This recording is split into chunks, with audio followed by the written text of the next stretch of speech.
हैं कई मर्तबा। मैं चाहती हूँ शुभेंदु शेखर अवस्थी साहब, अहम मुद्दों से ध्यान भटकाने की कोशिश भारतीय जनता पार्टी कर रही है क्या? कुछ देर पहले मैंने गिनवाया कि होलसेल प्राइस इंडेक्स इस वक्त क्या है, रिटेल सतह क्या है महंगाई की, और साथ ही साथ पेट्रोल और डीजल के दाम क्या कुछ कह रहे हैं।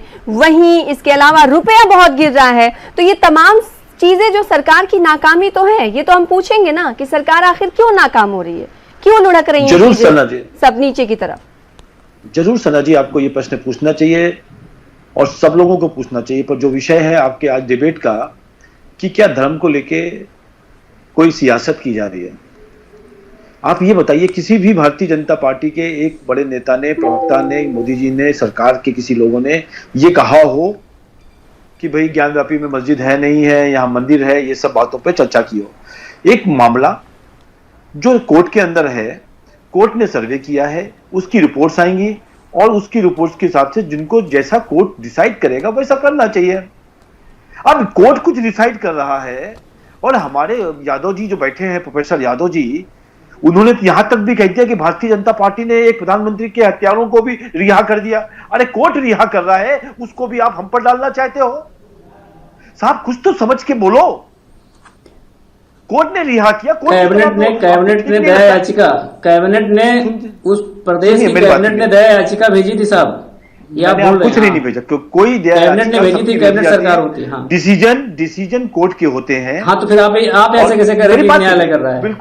बिल्कुल देखिए 31 साल के बाद सभी लोगों की दया, हम लोग सरकारें कितने लोगों को बोली जाती है, बहुत सारे लोग बड़े बड़े मर्डरिस्ट होते हैं, कोर्ट उनको भी रिहा कर देती, वो भी आप कर दो, भाजपा वालों ने रिहा करा दिए।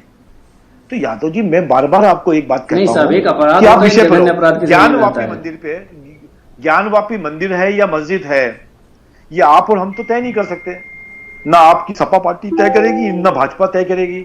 कोर्ट में मुकदमा है, कोर्ट जिसको तय कर दे, जैसे सामंजस्य बनाने के लिए। इसीलिए तो हम इस पर बात नहीं कर रहे हैं ना, लेकिन इल्जाम ये लग रहा है, इल्जाम ये लग रहा है कि धर्म की सियासत असल मुद्दों पर भारी दिखाई दे रही है। असल मुद्दे पे सेना जी पीछे छूटे जा रहे हैं। मैं हर मुद्दे, आप जिस मुद्दे पर हमसे बात करोगे, अभी बता रहे थे कि क्या हो रहा है श्रीलंका, ऐसा हो रहा है।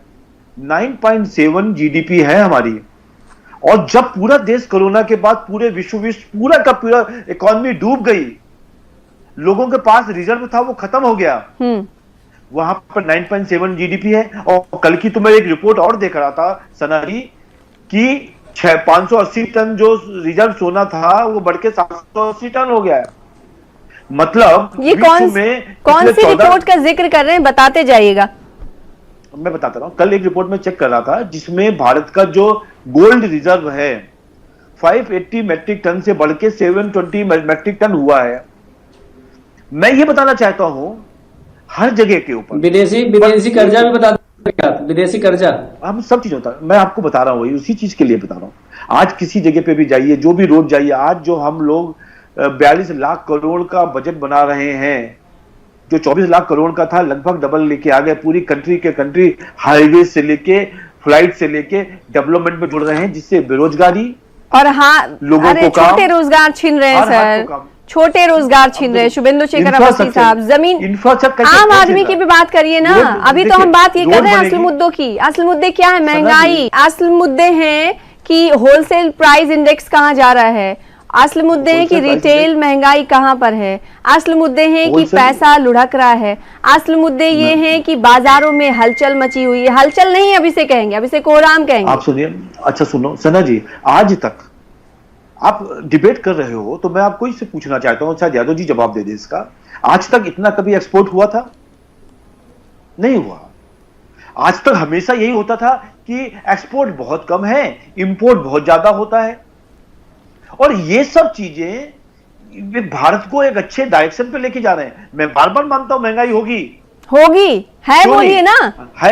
मैं होगी क्या है? 15.4% महंगाई होगी, किसी और दुनिया की बात नहीं कर रहे हैं ना शुभेंदु शेखर साहब। अब मेरी पूरी बात तो सुन लो सना जी, मैंने बात क्या कही, महंगाई भी है, मैं नहीं कह रहा महंगाई कम हो गई, पर 2 साल के बाद जिस तरीके से हम कोविड से निकले हैं और जिस तरीके से कंट्री को लेके आगे जा रहे हैं, मेरे को लगता है कि हम सब इन सब चीजों से निकल जाएंगे। ऑयल एक मेजर चीज है, हमने उसका अल्टरनेट अरेंजमेंट कर दिया। हमने इलेक्ट्रॉनिक व्हीकल चालू हो गई, बैटरी व्हीकल चालू हो गई, हाइड्रोजन गैस से व्हीकल चल रही हैं, और अभी आने वाले समय में सोलर ग्रिड के लिए ट्रांसफॉर्मेशन कर दिया गया। परंतु ये सब समय को जब एक ट्रेन एक गाड़ी बहुत गलत तरीके में जा रही है किसी रास्ते में, और वहां पर उसको यदि उस गड्ढे पे जाने से रोकने के लिए बहुत ताकत लगानी पड़ती है, वो रोका है, वापस निकाला है और इकोनॉमी को लाइन पे लेके आए। और लास्ट में 2 साल हमने कोरोना का पीरियड है, 1 साल पहले आपने इसी समय पर कोरोना की मार से पूरा भारत जूझ रहा था। पर आज 1 साल के बाद जब पूरा भारत के अंदर 190 करोड़ वैक्सीनेशन हो गया है, देश स्वस्थ हो गया है, हम आज वापस लड़ाई लड़ने को तैयार हैं। मैं ये नहीं कह रहा कि सब चीजें बिल्कुल ठीक हो जाएंगी, पर लड़ने के लिए आपके आज से कुछ दिन पहले, 1.5 महीने पहले आपके चैनल पे मैंने कहा था कि आने वाले समय में 2 से 6 महीने के अंदर ये सब चीजें खत्म होंगी। यूक्रेन की लड़ाई हो गई, अब इसमें भी भाजपा ने लड़ाया होगा। भाजपा की पॉलिसी ऐसी होगी कि यूक्रेन यूएसए और रशिया चुनाव होने को कहते हैं लड़ाई हो जाए, पर नहीं, ऐसा नहीं है। हम अपने से बेस्ट करने की कोशिश कर रहे हैं। समस्याएं हैं भारत के अंदर, होंगी भी, और हम उसको खत्म भी करेंगे। परंतु जो लोग बैठे हुए हैं सियासत करने के लिए, आपने पूछा अभी इनके साथ, हम एक पैसा जब 52 रुपए से 52.5 रुपए होता था ना, तो पूरे देश के अंदर हम आंदोलन करते थे कि पैसा डिवैल्यूड कैसे हो गया। आंदोलन क्यों नहीं खड़ा होता? प्रोफेसर धर्मेंद्र साहब, ये आपको सिखा रहे हैं सत्ता में रहकर अपोजिशन को विपक्ष कैसा होता है, ये